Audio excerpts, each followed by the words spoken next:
اهدنا الصراط المستقيم.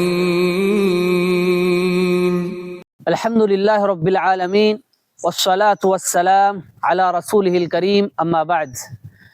ناظرین، سوال و جواب کی محفل میں آپ تمام کا استقبال ہے. آج کے محفل میں ایک اہم سوال پر ہم گفتگو کریں گے. وہ یہ ہے کہ شیخ محترم، یوم عاشورہ کیا ہے اور اس دن جو روزہ رکھا جاتا ہے اس کی کیا فضیلت ہے اور کیوں یہ روزہ رکھا جاتا ہے، اس بارے میں بتائیں. بسم اللہ الرحمن الرحیم. الحمد للہ رب العالمین والصلاة والسلام علی رسولہ الکریم اما بعد. محترم ناظرین، عاشورہ کا جو لفظ ہے یہ عشرہ سے بنا ہے. عربی میں عشرہ 10 کو کہتے ہیں، اور عاشورہ کا جو لفظ ہے وہ 10 محرم کو یوم عاشورہ کہا جاتا ہے. یوم عاشورہ کے بارے میں اللہ کے رسول صلی اللہ علیہ وسلم فرماتے ہیں کہ اس دن کا روزہ پچھلے 1 سال کے گناہوں کا کفارہ ہے. حضرت عبداللہ بن عباس رضی اللہ تعالیٰ عنہ کہتے ہیں کہ اللہ کے رسول صلی اللہ علیہ وسلم جب مدینہ تشریف لائے تو آپ نے یہودیوں کو دیکھا کہ وہ روزہ رکھتے ہیں. اچھا، یہ روزہ مشرکین مکہ بھی زمانے جاہلیت میں رکھا کرتے تھے، اور اسلام میں بھی شروع میں اللہ کے رسول صلی اللہ علیہ وسلم رمضان کے روزے فرض ہونے سے پہلے زیادہ تر محرم میں روزہ رکھا کرتے تھے. تو جب مدینہ آپ تشریف لائے تو آپ صلی اللہ علیہ وسلم نے دیکھا کہ مدینہ کے یہودی بھی روزہ رکھتے ہیں. تو ان سے پوچھا گیا، ما ھذا، بھئی یہ روزہ کیوں رکھتے ہو تم لوگ؟ قال ھذا یوم صالح، یہ بڑا بابرکت دن ہے، یہ بڑا اچھا دن ہے، بڑے خوشی کا دن ہے. ھذا یوم نجى اللہ بنی اسرائیل من عدوہم، اللہ تعالیٰ نے آج کے دن بنو اسرائیل کو وقت کے ظالم، جابر، سفاک قسم کے بادشاہ سے نجات دلایا تھا. تو شکرانے میں موسیٰ علیہ السلام نے روزہ رکھا. اللہ کے رسول صلی اللہ علیہ وسلم نے کہا، موسیٰ علیہ السلام نے اگر روزہ رکھا، موسیٰ علیہ السلام اور ان کی قوم کو اگر نجات ملی، تو فَأَنَا أَحَقُّ بِمُوسَى مِنْكُمْ، میں زیادہ حقدار ہوں کہ موسیٰ علیہ السلام کی ایک چیز کو میں خود اپناؤں بنسبت تمہارے، کیونکہ جو دین موسیٰ کا ہے وہی دین میرا ہے، اور جو دین موسیٰ نے تمہیں چھوڑ کر گیا تم نے اس دین کو خلط ملط کر دیا، اس دین کا تم نے بیڑا غرق کر دیا، لہذا تم موسیٰ کے دین پر نہیں ہو. میں زیادہ حقدار ہوں کہ اس دن میں روزہ رکھوں. تو یہ روزہ اللہ کے رسول صلی اللہ علیہ وسلم پہلے بھی رکھا کرتے تھے، لیکن جیسے ہی آپ صلی اللہ علیہ وسلم کو پتا چلا کہ اس دن یہودی بھی روزہ رکھتے، تو آپ صلی اللہ علیہ وسلم کو گوارا نہیں تھا کہ میں یا میری امت اور یہودی ایک ہی طرح کے عمل میں برابر کے شریک ہوں. آپ صلی اللہ علیہ وسلم چاہتے تھے کہ ہم ان کی مخالفت کریں، ان سے تھوڑا ہٹ کر رہیں، یعنی ان میں اور ہمارے درمیان میں کوئی فرق ہو. تو اللہ کے رسول صلی اللہ علیہ وسلم نے کہا، لَإِنْ عِشْتُ إِلَىٰ قَابِلٍ لَأَصُومَنَّ التَّاسِعَ، اگر آئندہ سال میں زندہ رہوں تو میں 9 کو روزہ رکھوں گا. اب اس حدیث کو لے کر شارحین کے درمیان یا علماء کے درمیان میں اختلاف ہے. ایا اللہ کے رسول صلی اللہ علیہ وسلم نے جو آئندہ سال 9 کو روزہ رکھنے کی بات کہی ہے وہ صرف 9 کا روزہ تھا تاکہ یہودی 10 میں رکھ رہے ہیں، ہم ایک دن پہلے ہی شکرانے کا روزہ رکھ کر اپنے آپ کو ختم کریں؟ یا آپ صلی اللہ علیہ وسلم کا مقصد یہ تھا کہ 10 کے ساتھ میں 9 کو رکھوں تاکہ 9 اور 10 2 روزے ہونے کی صورت میں بھی یہودیوں سے مخالفت ہو جائے؟ تو علماء نے اس کو 3 حصوں میں بانٹا ہے. کہ بہتر یہ ہے کہ بندہ 9 اور 10 کو رکھے، یہ سب سے افضل روزہ ہے، جی کیونکہ 10 تو اصل ہے اور 9 کو پہلے رکھ کر یہودیوں کی مخالفت کی جائے۔ دوسرا درجہ یہ ہے کہ بندہ 10 اور 11 کو رکھے۔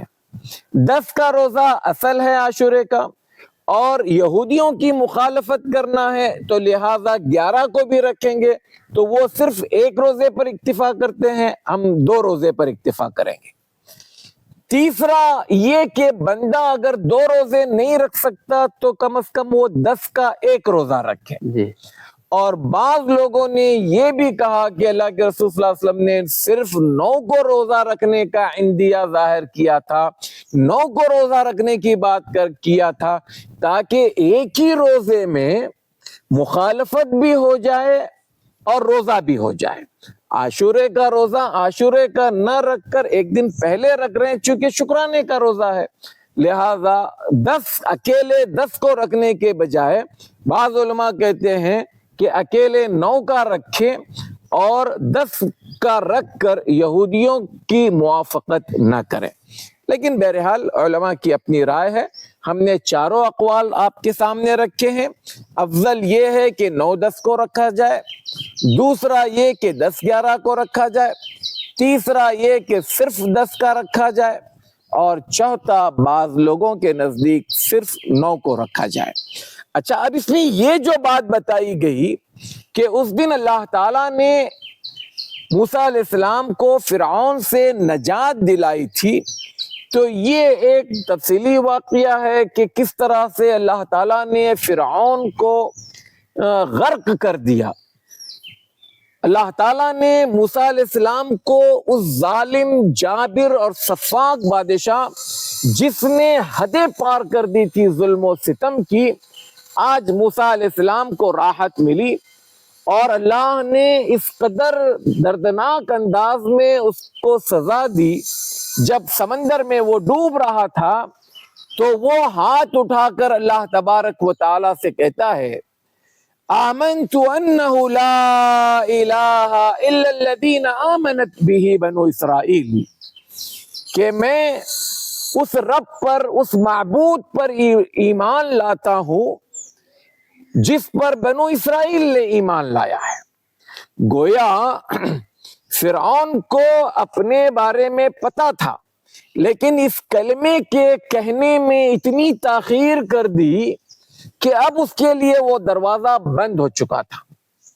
محترم ناظرین، میرے اور آپ کے لیے بھی اس واقعے میں بڑا سبق ہے۔ اللہ نے میرے اور آپ کے لیے بھی توبہ کے دروازے کھلے رکھے ہیں۔ میں اور آپ اس کو ٹال مٹول کر رہے ہیں، کل کروں گا، پرسوں کروں گا، یہ ہونے کے بعد کروں گا، وہ ہونے کے بعد کروں گا، لیکن مہلت ملے گی یا نہیں ملے گی، اللہ تعالی فرصت دے گا یا نہیں دے گا نہیں پتا۔ لہذا توبہ اور استغفار کے معاملے میں اپنے آپ کو ٹال مٹول کا شکار مت کیجئے، بلکہ آج ابھی سے اللہ تعالیٰ سے توبہ اور استغفار کر کر اپنی زندگی کو اللہ تعالیٰ کے بتائے ہوئے طریقے کے مطابق گزارے۔ بہرحال ہم بات کر رہے تھے فرعون کی۔ اس موقع پر جبرائیل علیہ السلام اللہ کے رسول صلی اللہ علیہ وسلم سے آ کر کہتے ہیں کہ اچھا، اس کے جواب میں اللہ تعالیٰ نے کیا کہا؟ الآن وقد عصیت قبل، بندے تجھے کتنا کچھ آ کر میرے دو نبیوں نے، رسولوں نے تجھ سے میرے بارے میں بات کی، میرے رب ہونے کے بعد کی، میرے الہ ہونے کی بات کی، ہر مرتبہ سرکشی پر اتر آیا، گھمنڈ غرور نے تجھے اس کلمے کو کہنے سے روکا رکھا۔ اب جب کہ موت تیرے سامنے ہے تب تو یہ بات کر رہا، اس سے پہلے تو انکار کرتا تھا، تو نے اس کو خاطر میں نہیں لایا تھا۔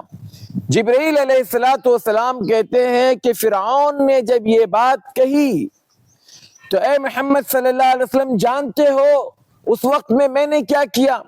آپ صلی اللہ علیہ وسلم کہتے ہیں کہ نہیں، بتاؤ کیا کیا؟ فرمایا وَأَنَا آخِذٌ مِّنْ حَالِ الْبَحْرِ فَأَدُسُّهُ فِي فِيهِ مَخَافَةً أَن تُدْرِكُهُ الرَّحْمَةُ، کہ اے اللہ کے رسول صلی اللہ علیہ وسلم، جب فرعون یہ کلمہ کہہ رہا تھا کہ اے اللہ میں اس معبود پر ایمان لاتا ہوں جس معبود کو بنی اسرائیل نے اپنا رب بنایا ہے، تو میں نے سمندر کی مٹی اٹھا کر فرعون کے منہ میں ٹھوس رہا تھا تاکہ وہ دوبارہ یہ کلمہ نہ کہے، اور میں اس لیے ڈال رہا تھا کہ مجھے ڈر تھا کہ کہیں وہ ایک سے دوسری یا دوسری تیسری مرتبہ اگر وہ جملہ کہہ دے تو کہیں اللہ کی رحمت اس کو اپنے آغوش میں نہ لے لے اور یہ ظالم صفاک انسان جو ہے وہ اللہ کی رحمت میں آ جائے، اس لیے میں مٹی ڈال رہا تھا تاکہ اس کے منہ سے کچھ نہ نکلے۔ تو یہاں پر ایک سبق میرے اور آپ کے لیے بھی ہے۔ آج طاقت کے نشے میں، دولت کے نشے میں، کرسی کے نشے میں، منصب کے نشے میں ہماری زبانیں بے لگام ہو جاتی ہیں۔ ہم سامنے والے پر حاوی ہونے، اس پر رعب ڈالنے، اس کے اوپر غالب آنے، اس کو بلیک میل کرنے کی نہ جانے کیا کچھ کوششیں کرتے ہیں، اور اکثر و بیشتر ہم ظلم کی بنیاد پر حاصل ہونے والی فتح کا جب جشن مناتے ہیں، اپنی پیٹھ تھپ تھپاتے ہیں، لوگوں سے واہ واہی لیتے ہیں، اپنی مجلسوں میں اس کا چرچا کرتے ہیں، تو ہم بہت خوش رہتے ہیں یہ سمجھ کر کے ہم نے بڑا تیر مار لیا، لیکن حقیقت یہ ہے انتظار کیجئے وہ ظلم آپ کو ایک نہ ایک دن اپنے لپیٹے میں لے لے گا۔ ظلم کبھی بھی انسان، ظالم انسان بچ کر نہیں نکلے گا۔ مظلوم کی آہ، مظلوم کی بددعا ایک نہ ایک دن اس کا گھیراؤ کرے گی اور اس کو اس کے گھر پر آ کر اس کا انتقام لے گی، یا اس ظلم کا مزہ، اس کی سزا وہ ضرور چکھ کر رہے گا۔ فرعون جیسا بادشاہ جس کو نہ جانے کیا کچھ ناز تھا، سرکش انسان، اللہ تبارک و تعالی نے نہ صرف یہ کہ اس کو ایک سزا دی، غرق کیا، بلکہ فرمایا تیرے جسم کو ہم قیامت تک کے لیے محفوظ رکھیں گے تاکہ تیرے بعد آنے والوں کو یہ بتایا جا سکے، 2 ٹکے کا انسان ہو کر انا ربکم الاعلی کہنے والے کو ہم نے دنیا میں کیسی سزا دی، کیسی عبرتناک انجام تک اس کو پہنچایا، اور دنیا والے یہ دیکھے کہ انسان کے پاس جو چیز ہے وہ وقتی ہے، آج ہے کل نہیں رہے گی۔ یہ وقتی ہونے کے ساتھ ساتھ خود انسان بھی ایک دن موت کے گھاٹ اترے گا۔ لہٰذا یہ عاشورے کا دن میرے اور آپ کے لیے کئی سبق لیے ہوئے۔ ایک سبق یہ کہ اللہ کے یہاں ظالم کو مہلت تو دی جاتی ہے لیکن اس کی پکڑ سے وہ ہمیشہ ہمیشہ بچ نہیں جائے گا۔ دوسری چیز میرے اور آپ کے لیے یہ کہ اس طرح کے اگر ہم ظالموں سے بچتے ہیں تو اللہ کی جناب میں شکر بجا لائیں۔ آج کل ہمارے پاس بھی نہ جانے کیسے کیسے ظالم ہیں جو انسانیت پر ظلم کی ایک لمبی داستان رقم کر رہے ہیں، قیامت ان پر توڑ رہے ہیں۔ وہ لوگ بھی ایک نہ ایک دن اس ظلم کے پاداش میں ایسے ہی انجام سے دوچار ہوں گے۔ اللہ تبارک و تعالیٰ سے دعا ہے اللہ تعالیٰ ہمارے مظلوم بھائی جو خاص کر فلسطین میں اس وقت ظالم اسرائیل کے ظلم و ستم کا شکار ہو رہے ہیں، اللہ تعالیٰ اسرائیل پر بھی وہ دن لائے کہ ہم بھی شکرانے میں اللہ تعالیٰ کے رضا کے لیے کوئی روزہ رکھ کر اللہ کا شکر بجا لا سکے۔ آمین۔ السلام علیکم ورحمۃ اللہ وبرکاتہ۔ وعلیکم السلام ورحمۃ اللہ وبرکاتہ۔ مولانا صغیر احمد عمری حفظہ اللہ ووفقہ لکل خیر کہ آپ کا جو چینل ہے صراط مستقیم، میں ذاتی طور پر آپ کے ویڈیوز جب سے آ رہا میں دیکھتا ہوں آپ کے ویڈیوز، الحمدللہ ہمارے کچھ شاگرد کبھی شیخ عارف کبھی شیخ ابراہیم بیٹھ کر آپ سے سوال کرتے ہیں اور آپ بہت بہتر انداز میں ان کے جوابات دیتے ہیں۔ میں آپ سے درخواست کروں گا کہ اس سلسلے کو جاری رکھیں اور اپنے ناظرین سے کہوں گا کہ آپ ان ویڈیوز کو زیادہ سے زیادہ عام کریں، پھیلائیں۔